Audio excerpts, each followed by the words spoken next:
is Linda Bailey. I'm with the Riverside Medical Clinic Charitable Foundation. I'm the executive director. And our foundation has been around Riverside for over 36 years. We were started by 19 doctors at the Riverside Medical Clinic. And we have 4 support groups for endometriosis, Alzheimer's, prostate cancer, and brain injury and stroke. We have several different scholarships that we give away. We do lots of events that are health-based in the area. Most of the time we do them in person. We've been doing everything virtual as everybody else has been. And then based off of one of our lectures about 6 or 7 years ago, we had a lecture on bullying. We started the Anti-Bullying Institute. And so we do a lot of work in the schools with bullying prevention. So as I mentioned before, we've been partners with a lot of agencies here in Riverside, but one of our longest standing partnerships has been with the Riverside County Office of Education and the Office on Aging. So we are very excited tonight to have Mary Renko. She's a program specialist, and Samika Taylor is a social services practitioner from the Office on Aging. Mary Renko is under the Family Care Support Program. Her experience in social services spans over 20 years, including work with Riverside County and the nonprofit sector. Over 18 years have been spent implementing caregiver programs. And she wrote a grant in 2010 that received ongoing funds from Riverside University Health Systems, Behavioral Health, to develop and implement managing educational programs for family caregivers and older adults. With the intent of lowering participants' level of depression and raising their coping skills. So she, under the Caring Pathways program, has been nationally recognized by N4A, which is the National Association of Area Agencies on Aging, with the Innovative Award as a bright idea by Harvard Ash School of Democratic Governance and Innovation. So that's pretty awesome that we get to have her here with her expertise. And Samika Taylor is a social services practitioner and class facilitator for Riverside County Office on Aging Caring Pathways Project under the Family Caregiver Support Program. She has her master's degree in psychology and has been with Riverside County Office on Aging for 4 years.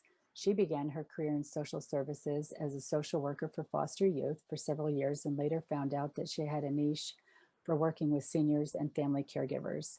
She enjoys teaching classes and having the opportunity to become part of family caregiving journey. So as we begin our webinar, I just want to go over a couple of housekeeping things.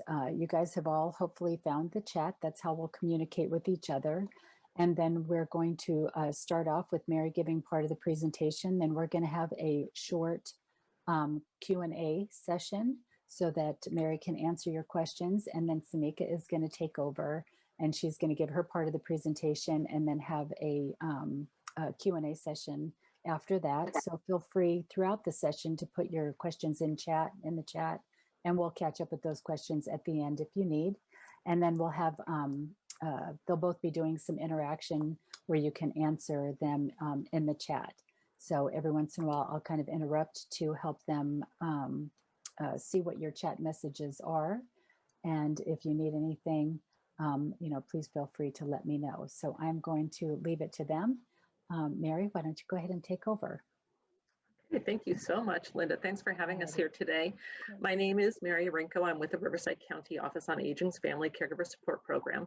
And although our bend is towards family caregivers, for those of you who may not be a caregiver tonight, the presentation will definitely speak to you as well.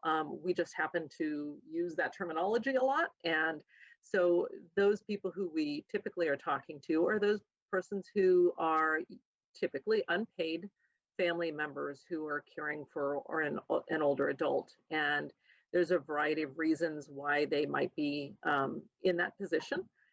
Sometimes it's voluntary, sometimes it's not.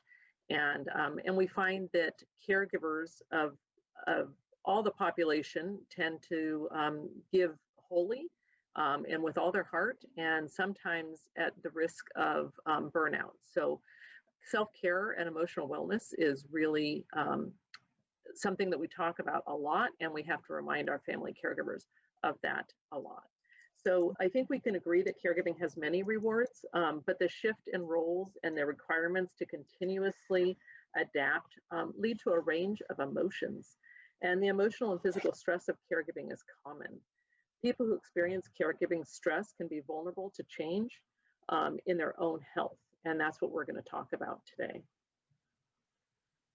So what is self-care? Self-care is any activity that we do deliberately, and I think that's a key word, in order to take care of our mental, emotional, and physical health. It's also the practice of taking an active role in protecting your own well-being. And I made sure that we bolded the protecting, because in caregiving, it's easy to always think about the person that you're caring for and to forget about yourself. So we want to make sure that you're protecting your own well-being and happiness, especially during periods of stress. And I think we can all, again, agree that this last year, we've had a little bit of stress in our lives, and we need to look at how we can best protect ourselves against some of the things that might creep up at a later date and affect our physical, emotional, and mental health.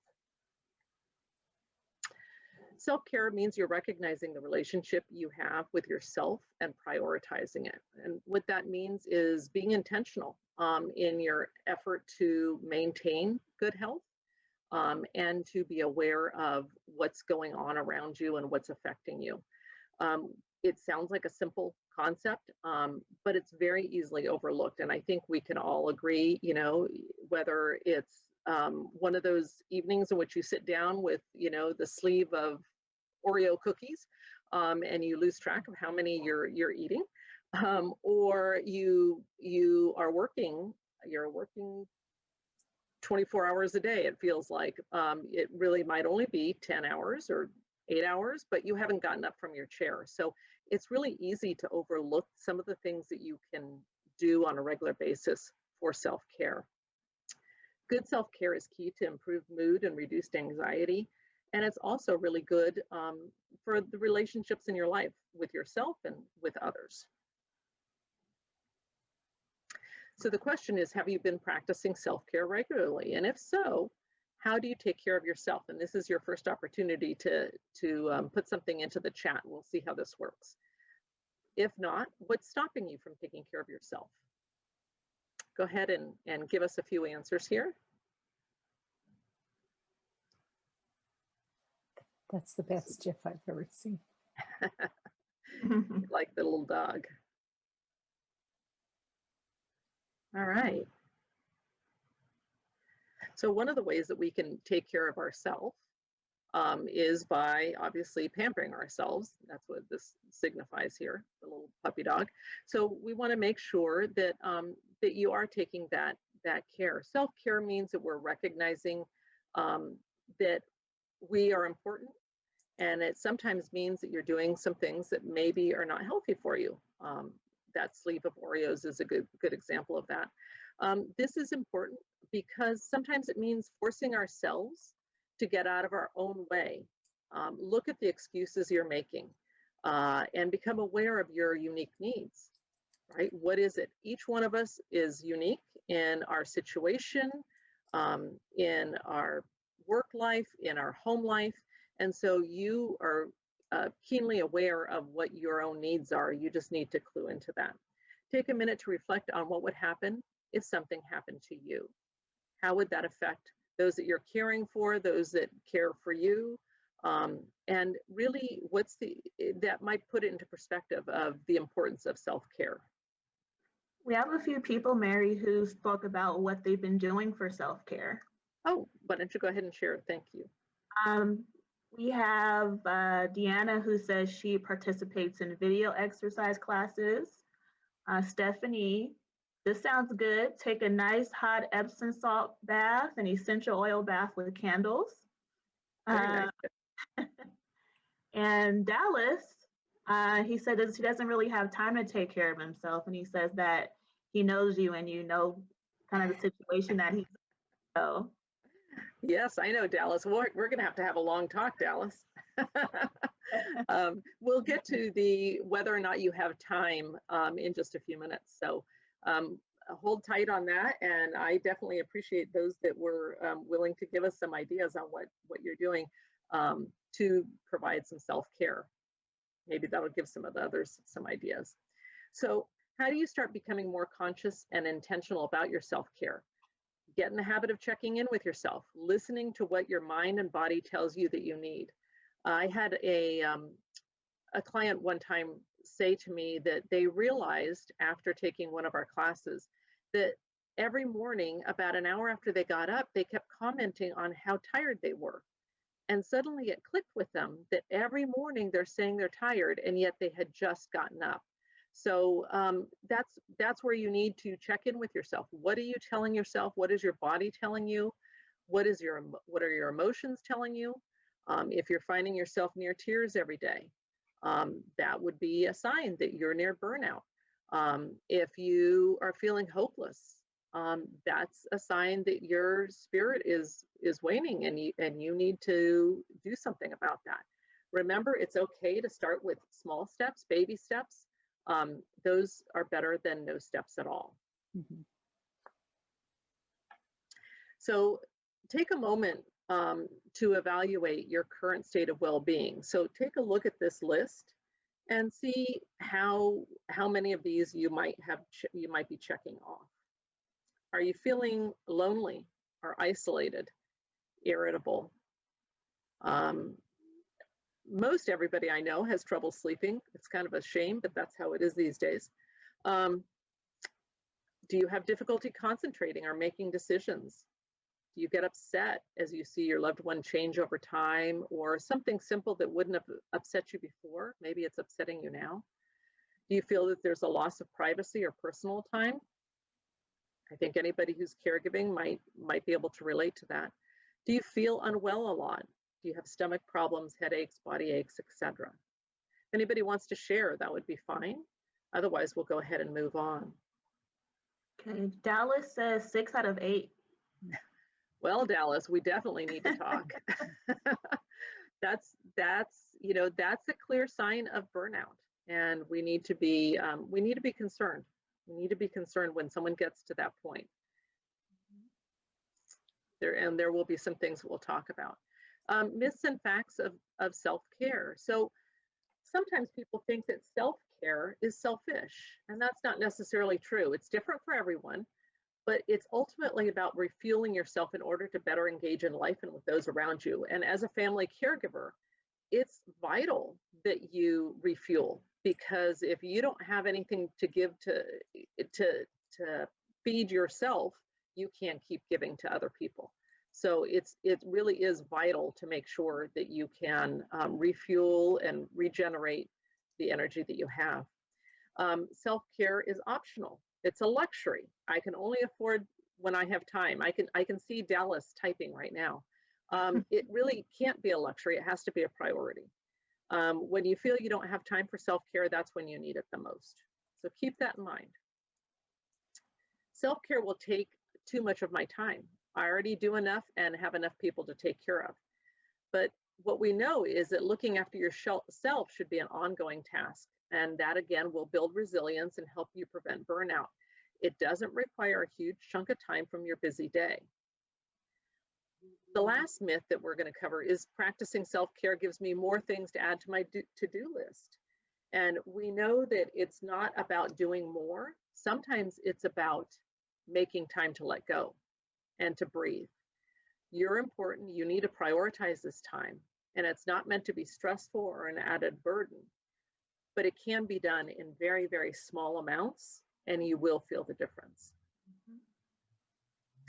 So we talked about what some self-care ideas are. I didn't write down their names, but I understand that a long bath with Epsom salt seems to be working with one of our persons.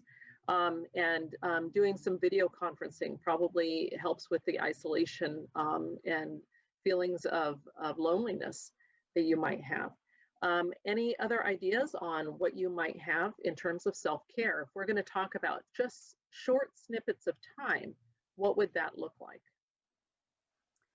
Mary, I took we had a yoga class an online yoga class, and there were some short breathing exercises that really were helpful for relaxing. That only just took a couple of minutes of, breathing in through your mouth and breathing out through your nose for just short amounts of time that were very, very relaxing and helpful to relieve stress. And Linda, that brings to mind being very mindful about where you're at, whether you're mindful about what level of stress you're at, but also just where you are at the time. So you can close your eyes and you can feel your feet touching the floor. And then feel your calves tighten and relax. Feel your thighs do the same thing. You can stretch your legs. If you close your eyes and are very mindful of those things, it's actually very, very relaxing. And that takes literally seconds to do this. So there really is no excuse for not practicing some level of care. Is it a long bath with Epsom salt? Maybe not. But, could you find yourself dancing to some music while maybe you're driving someone to the doctor or going grocery shopping or whatever? Can you feel a little lighter in some way? And that is practicing self-care. Stephanie mentions deep breathing also, that helps. The other thing that I think will help some people who are not inclined to do a lot of self-reflection is journaling. It's writing how you're feeling down. And I think the most important part about journaling, I have a lot of clients and caregivers, families that say, oh, I write everything down. I write everything down. What they're really telling me is that they're writing how the person they're caring for is doing during the day, what time they get up, what time they eat. That's not journaling. Journaling is what happened during your day and your emotional reaction to it. And it's a great history of how you're coping. And you can go back and look at it and go, oh, hey, I did pretty good on that day. I did take some deep breaths, or I did listen to a webinar, or I really enjoyed that song that was playing, or that, the movie that was on television. So you can see what changes your perspective in a given day and what makes that impact, and how are you feeling as you end your day? How are you feeling as you get up for your day? So those are some of the things I would suggest. We have another list of suggestions for self-care. Anybody feeling isolated during COVID? Is that something that's of concern to you? We're glad that you're able to get on this webinar today and that you're able to connect with technology. So I think that that's really important to do. So being able to see other people. We can now get out a little bit more. Taking a walk is really important. I mentioned listening to music. Some of you might enjoy dancing. You don't have to leave the house to do that. In fact, I know I don't necessarily want to be out dancing amongst other people, but eating something that tastes good. When was the last time that you really tasted your food and you didn't just swallow it, right? Setting healthy boundaries. When can you no longer do what you're doing? At what point do you set some limits? Read a book, asking for help, making that call. Those are all important things. My staff is constantly reminding me to drink water. I try to ignore them as much as possible because we know that because we know that water rusts pipes. But that's just me. Don't listen to that. Call a friend, call a family member. When was the last time that you felt gratitude for something?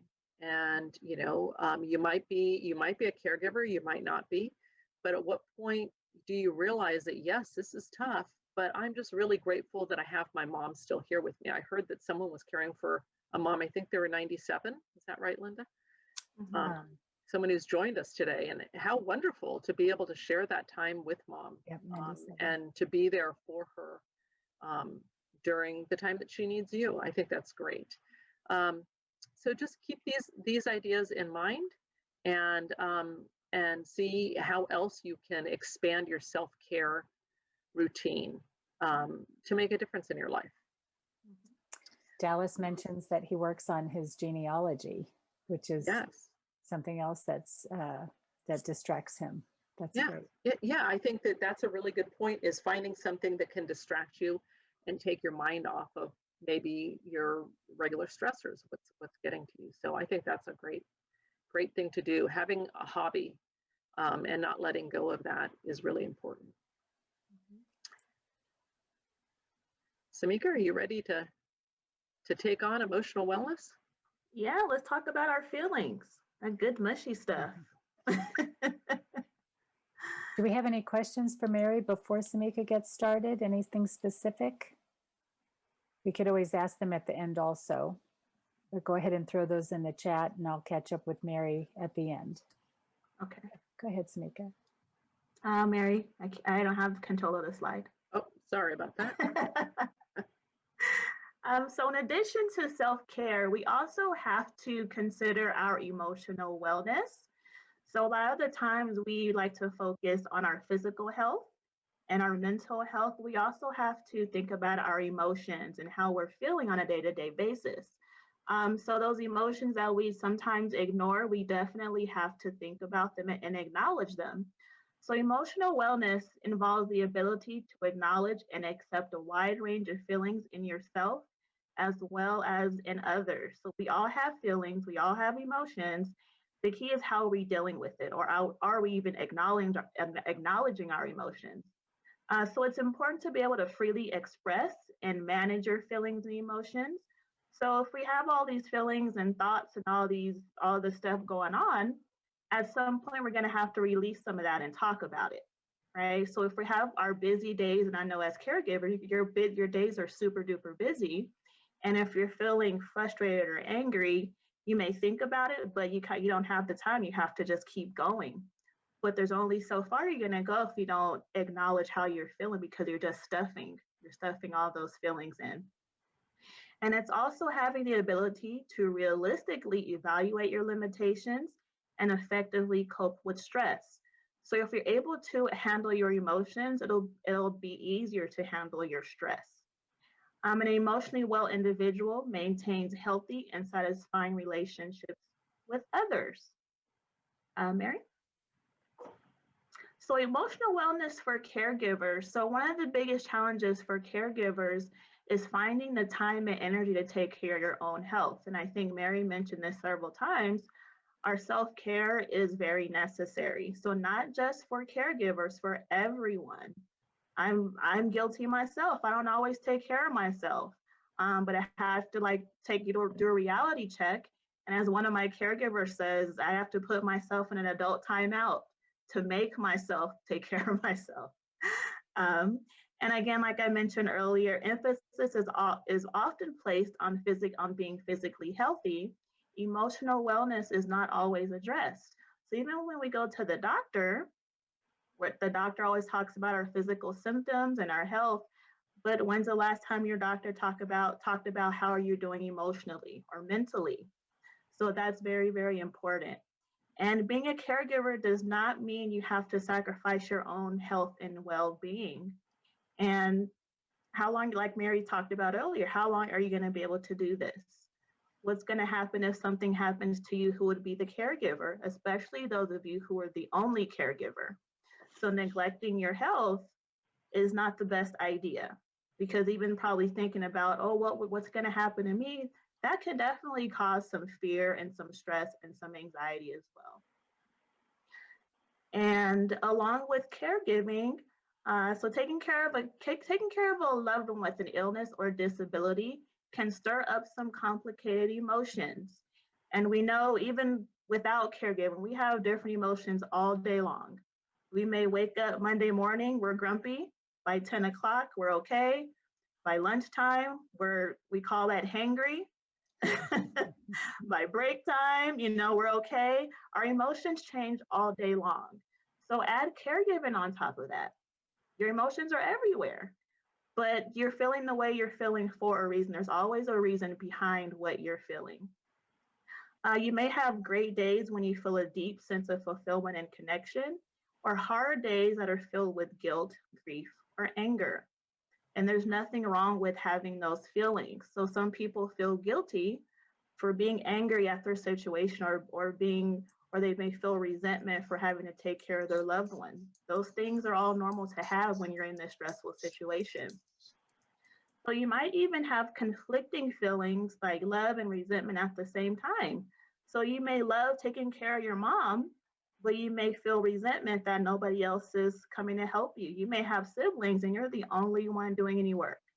So you love your mom, but you feel resentful at the same time. Or maybe you're retired and you're taking care of your husband and you thought you guys were going to go on, cruises and trips and things like that. And now you're caregiving. So that can definitely cause some resentment. And it can be challenging if you don't pay attention. It will wear you down. So if you are feeling those resentful feelings, you got to talk about that. Because when you hold on to anger and resentment, it's like beating yourself up every day. Right? You don't have to have anybody come fight you. You're doing it yourself. So communication. When we are having our emotional feelings or reactions, our communication can be affected. So your emotions may have an effect on how you communicate with others. So being overly emotional may cause you to send out the wrong signals. And how you say things is very important. It's like that quote, it's not what you said, it's how you said it. So you kind of have to take inventory of that. If someone's saying like, I don't like the way you said that, think about it. Think about how you said and what you said, because you may be overly emotional, you may be angry, and things tend to come out differently depending on our emotions. So it's also important to be able to express your needs and wants to avoid others from having to read your mind. We're not mind readers. Everyone doesn't know what you want if you haven't communicated that.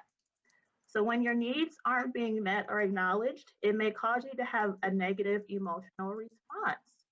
So we'll use Mary. So we'll just say, Mary's my sister. We look so much alike. So Mary's my sister. And we're taking care of mom in the house. But instead of me telling Mary how frustrated I am because she's not helping, I'm not saying anything. I'm slamming cabinet doors. I'm walking around huffing and puffing. I'm not saying anything, but she can clearly tell that I'm angry about something. And in my mind, I'm like, she sees that I'm mad. How come she won't help? She sees that I'm stressed. How come she won't help? But I have never even asked her for anything. I'm just assuming that she knows what I need based on me slamming these cabinet doors, right? So also as a caregiver, Mary talked about this before as well. Setting boundaries is also essential to being emotionally well and is also a form of self-care. And what happens if you don't set boundaries as a caregiver? Your emotional health is impacted. You may have those resentful or angry feelings. And this is not up here, but even if you decide to just say on a Friday, you say, you know what, I need 4 hours every other Friday to just go be by myself. And just say, for instance, that Friday comes and a sister calls and says, hey, can you go do this for me? Hey, can you go do that for me? And you know that that's your day that you set out for yourself. Don't let anybody cross that boundary, because the more you let people step over that boundary for your self-care, the more you're going to keep neglecting it. And if you have to say no, that's fine. You don't have to have a reason for saying no. That can be stressful, even having to come up with a reason to say no, right? Especially because you guys are caregivers, you want to help out. And it's like, well, let's lose Linda this time. Well, Linda, can you come over and watch my daughter for me? I know you have your self-care time, but can you do this for me? I can easily say no, and I don't have to have a reason for it, right? We stress ourselves out trying to find a reason. Well, I need to tell her no, but I have to come up with the reason why. That's not necessary. And it takes practice. Trust me, I know. Next slide. So being emotionally well means being able to talk about your emotions and what you're feeling. If you're feeling painful or complex emotions, you're not alone. So we all have feelings, but taking a pause to acknowledge them is also important. If you're having a rough day and you've been angry all day, there's a reason behind that. And it's good to think about, okay, what's going on today? I woke up in a mood. What happened yesterday? So it's kind of like checking in with yourself. And even if those emotions are negative, you should still be able to express them in a healthy way. Keyword is healthy. So if you have negative emotions, that doesn't mean you can yell at everybody in the house, because Samika said you should be able to express your emotions. We need to do that in a healthy way, whether it's in webinars like these, or whether it's in different support groups, or whether it's just venting to a friend. Those ways are healthy. You're getting it off of your chest and off of your brain. Okay. Let's see. So this is one of my favorite charts I just found. So this is a feelings chart. And I know these things are in our elementary schools and things like this, but we need these as adults, okay? So all these are different emotions that we may feel during the day. And as a caregiver, you may feel some of these things. And there's a reason why. So just say this guy up here, the first one's angry. There's a reason he's angry. Even this the lady on the right, she's disappointed. Why is she disappointed? And you have to kind of check in with yourself and figure out, why am I feeling the way that I'm feeling?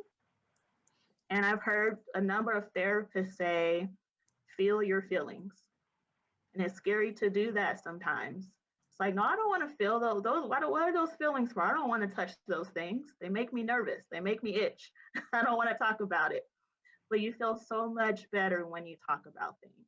And even if you have a friend that you may think, well, they don't want to hear my drama anymore. They don't want to hear, I think I'm just complaining all the time. Sometimes you just want to talk. You don't have to have a solution. Just getting it off of your chest that's the first step, is just talking about it, acknowledging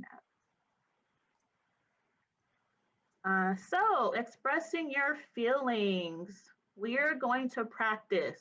I wish I could see all of you, because this would be really fun. So we're going to practice talking about our feelings, or expressing your feelings, or we're going to do it in the chat. So let me give you an example. So what we're going to do is, where are these red lines, or you're going to fill in the blanks. So I'm just going to do an example for you guys of expressing my feelings. It's not true. This is just an example. So I care for Mary because she is my uncle's wife. I feel sad at times because I don't have time for myself. When I feel frustrated about it, it's okay to talk. Okay, so let's try that. So we're not typing the whole sentence in the box, just where the red lines are, and I can fill it in as I see it in the chat.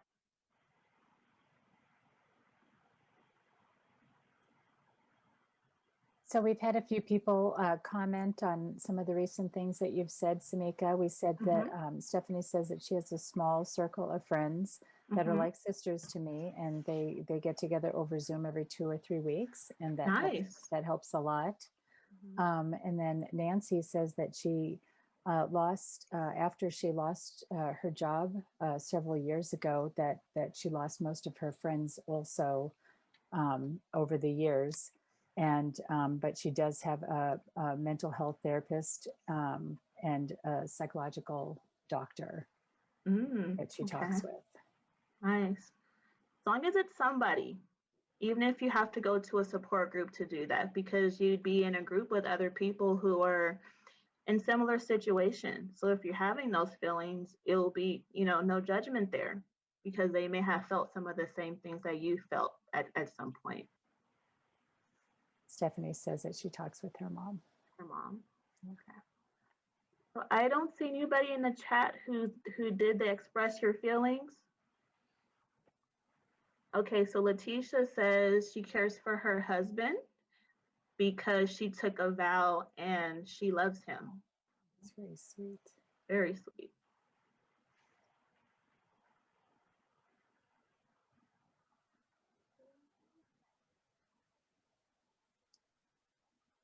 Okay, I don't see anything else in the chat. Okay. Nope, there's none. There's a few more, Oh, Samika. okay, one more.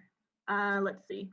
So Dallas Senior. So I care for Dallas Senior. He's my dad because he is my dad. I feel stressed out because my life is too complex. When I feel worn out, it's okay to talk about it.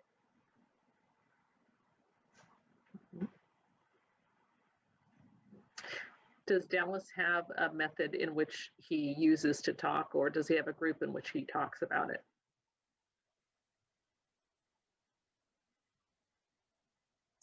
So I think Stephanie started out with, I care for my mom because she's Oh. my mom.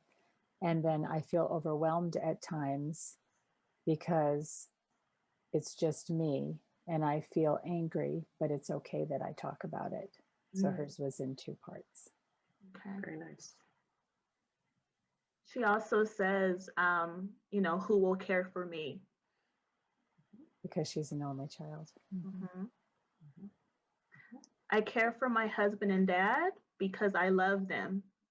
The support group helped my emotions a lot. That's Kimberly Dew. And Dallas says he has a caregiver group monthly with Lisa.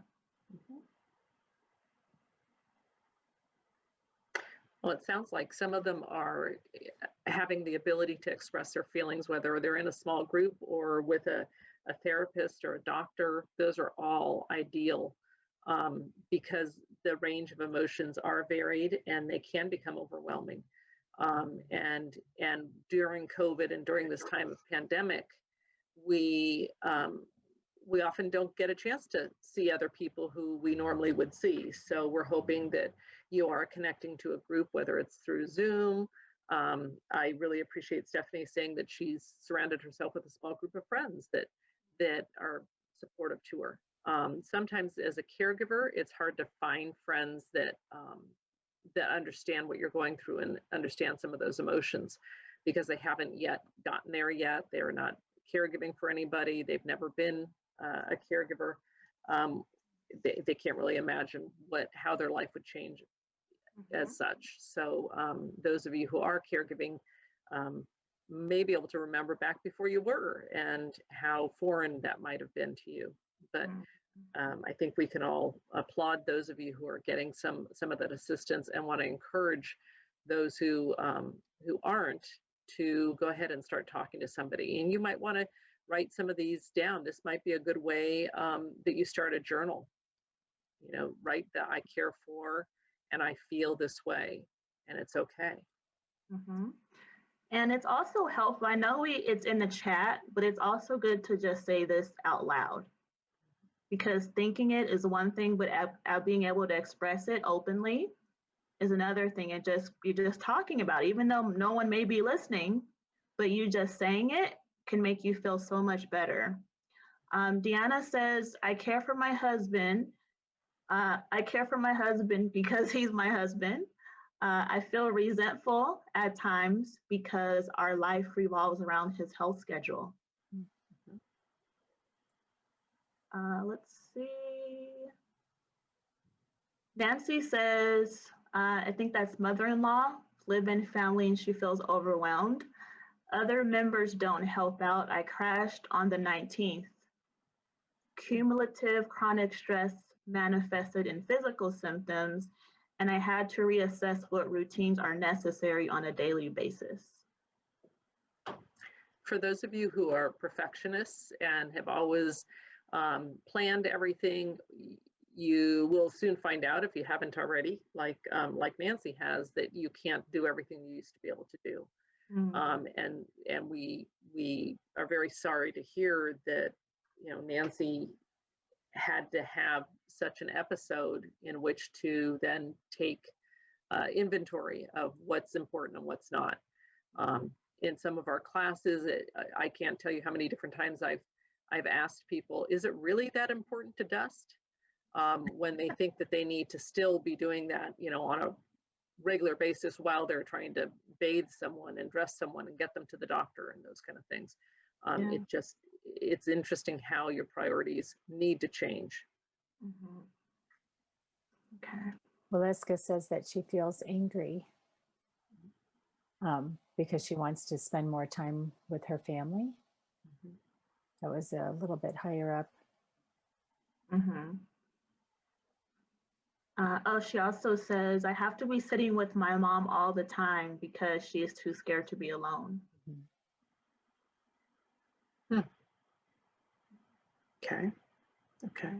So we've heard anger, we've heard resentment, overwhelm, stress, all natural emotions when you're stressed out and you're not able to practice some good self-care. And so let's talk about the 8 ways to maintain good emotional wellness. So number 1, be aware of your emotions and how you react to them. Notice what in your life makes you sad, frustrated, or angry, and try to address those things. And number 2, express your feelings in appropriate ways. So let people close to you know when something is bothering you. So don't be like me in my example and just start slamming cabinets and hope to get some attention from it. Keeping feelings of sadness or anger inside adds to your stress. Think before you act and think before you speak.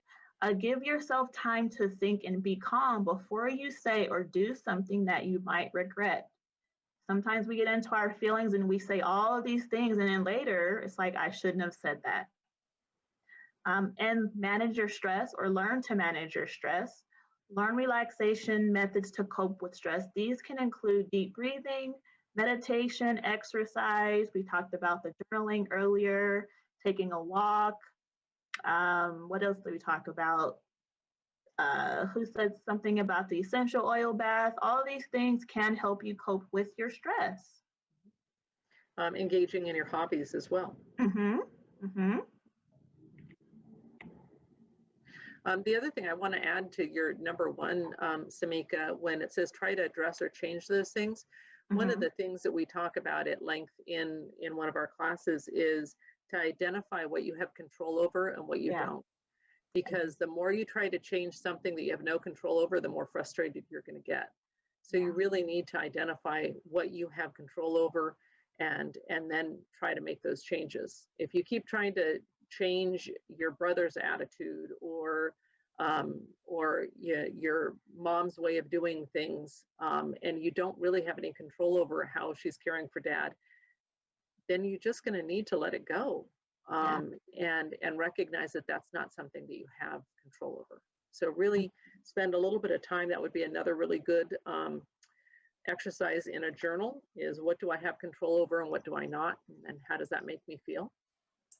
Good one. I love Dallas's. I'm going to try this one. I usually go into the other room and kick a box when I'm emotionally stressed. Good idea. That's a good one. That's a good one. And Nancy says, reframe the circumstances and the situation. That's a really good one as well. Number 5, strive for balance. You want to find a healthy balance between activity and rest, so you don't always have to be doing something. Like Mary said, do you really have to dust today? The dust will be there tomorrow, trust me. Focus on positive things in your life. And I think this was mentioned earlier about gratitude, something that I've told my caregivers and something that I do myself. If not every night, every other night, I write things that I am grateful for. And you will find some things like the more you write, the longer your list is going to get. I try to write something different every day. It can be the simplest thing, like I had a good meal today. I'm grateful that I woke up. I'm grateful that my brother didn't call me because he gets on my nerves. It can be anything, right? It doesn't have to be complex, but there are many things that are positive. It's just sometimes hard when we're in that space to find them, but there is something. Number 6, take care of your physical health, exercise regularly, eat healthy meals, and try to get enough sleep. I'm still trying to get enough sleep. I'm working on it. Me too. All of us, huh? And connecting with others. So even though at some point this pandemic is going to end and a lot of us are on Zoom. That doesn't mean Zoom is going to go out of business. We can still stay connected with people on Zoom or go to a park and social distance, whatever it is. Or if there's somebody in your life that since the pandemic happened, you guys just, slowly drifted apart, send a text message, hey, just thinking about you, let's chat, just to try to bring back those relationships and maintain them and keep your connections. Find purpose and meaning. Figure out what's important to you in life and focus on that. Don't focus on the things that you have no control over. This could be your work, your family, volunteering, caregiving, and something else. Find out what's important to you. Not to your brother or your sister or your mom or your dad, what's important to you. And number 8, stay positive. Focus on the good things in your life. And very important to forgive yourself for making mistakes and forgive others. When you don't forgive yourself for making mistakes, again, you're just beating up on yourself. And there's no point in doing that. It doesn't feel good. And spend time with healthy, positive people. That could also mean spending time with healthy, positive people on social media as well. Okay, there are some very negative things on social media, very negative people. You don't have to look at that stuff if you don't want to.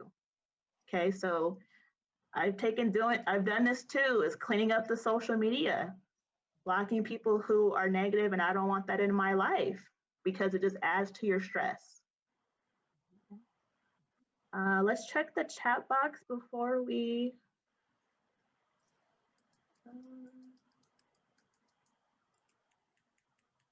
Dallas got 3 hours of sleep last night. He usually gets 6, maybe 7. I've eliminated some negative things on TV. That's good. Okay. Go to the next slide, Mary. Sure. So as a reminder, continue to practice self-care. If you haven't started, start practicing self-care. And like Mary said, baby steps. It doesn't have to be extravagant. Do something. Don't sweat the small stuff. Let some things go. Okay. Express how you're feeling. Talk about it. Or journal it. Just get it out. Communicating your needs and wants is a strength. Being able to talk about what you need and what you want is very, very important. We can't assume that someone knows what we need and what we want if we have not communicated that. Now, the last 2, set boundaries and ask for help. All of these are daily reminders, and I think we are going to send this PowerPoint out as well. So if you need these reminders, they're gonna be in your inbox. Okay. Next slide. And along with asking for help and getting support, Mary and I are, like we talked about, are from the Riverside County Office on Aging's Family Caregiver Support Program. And we have classes for family caregivers. It's called Care Pathways. And they're classes for family caregivers of older adults. So it's a free 11-week series of classes. And right now they're on Zoom. Usually they're in person, but we've transitioned to Zoom for the time being. And we do have classes starting, when's April? 2 days, right? Another day? Starting in April. Yeah. So we'll have that scheduled soon, but in these groups, you'll be in a group with other caregivers who are in similar situations. So you're going to have the ability to learn different topics like caregiver burnout and stress, Alzheimer's and dementia.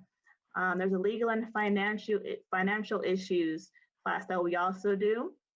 And in that group, you're going to be learning about different topics related to caregiving, and also you get to have a chance to talk about what's going on in your life with other caregivers.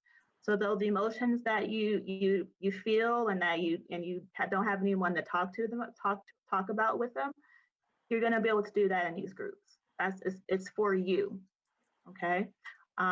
We do have, I think we're also going to be emailing this flyer out, I believe. And so if you guys are interested in attending these classes, it's 11 weeks, we'll be sending this information out to you as well.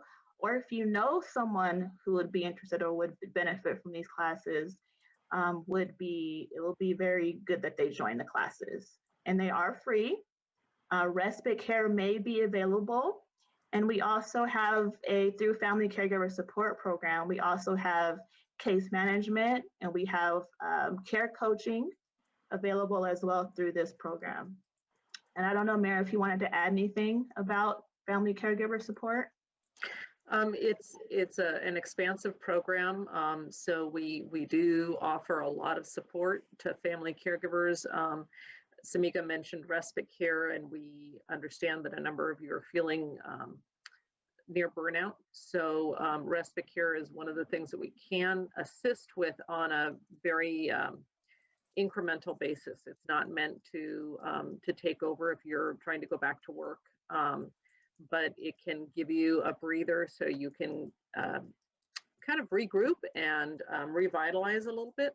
So respite care is definitely an option. Samika mentioned it while you're in class. We offer respite care, whether you're attending class on Zoom or in person. So we've expanded it. If you want to go somewhere else to take the class, sit in your car. We actually had a woman who was sitting in her garage in her car taking the class because that was her quiet place, and someone was inside the house watching her mom. So that's always an option. Case management is appropriate if you are having a really hard time making the connections and unable, for whatever reason, to connect to family resources. So that's something that's possible.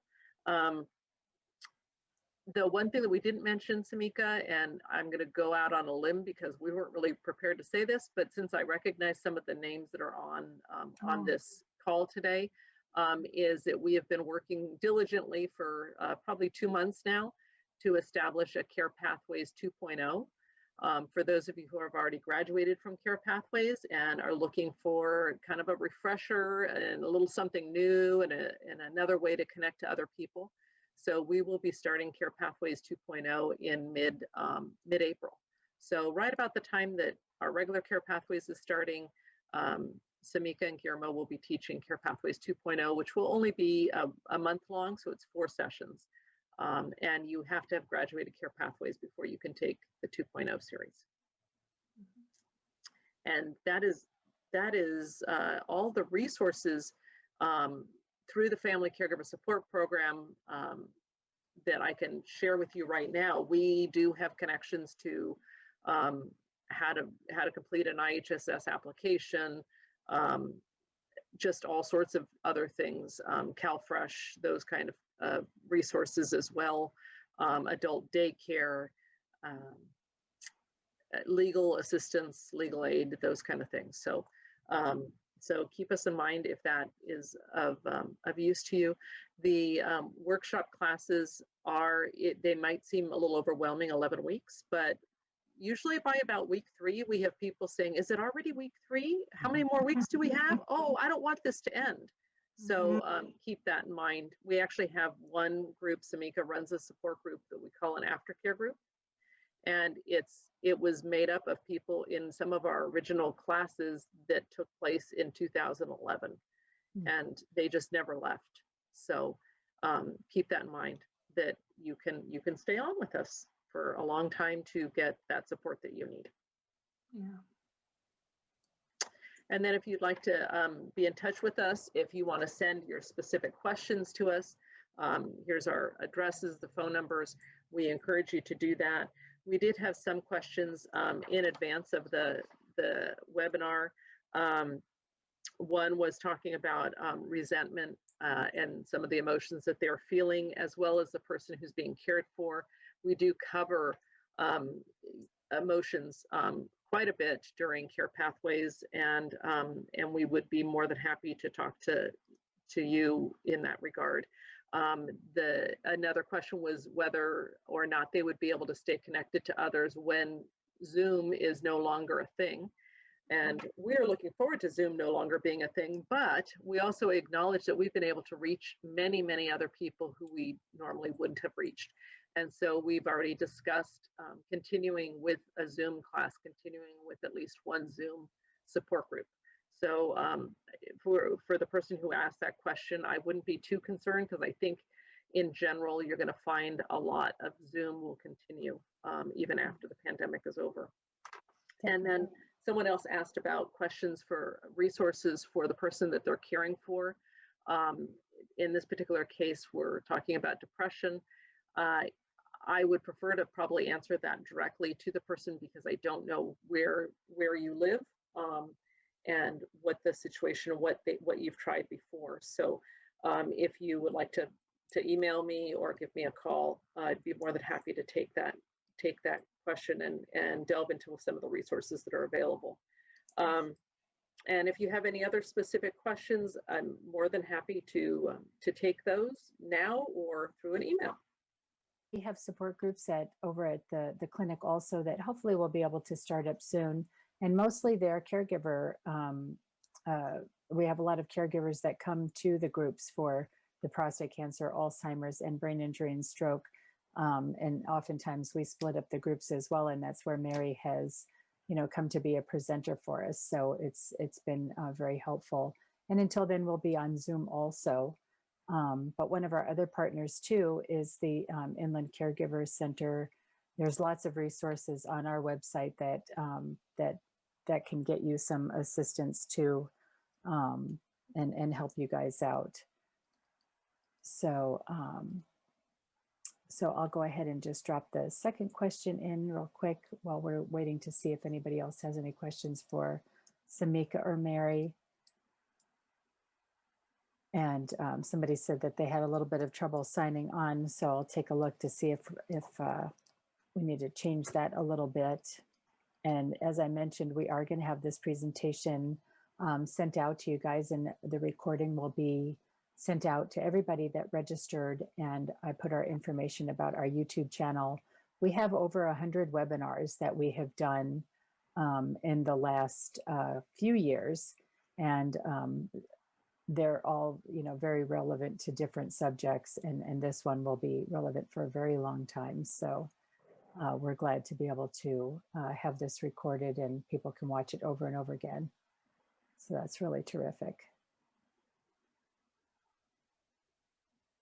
Yes, please post your responses to question 1 and question 2, and then I'll post the third one in just a minute as we're kind of closing into our time.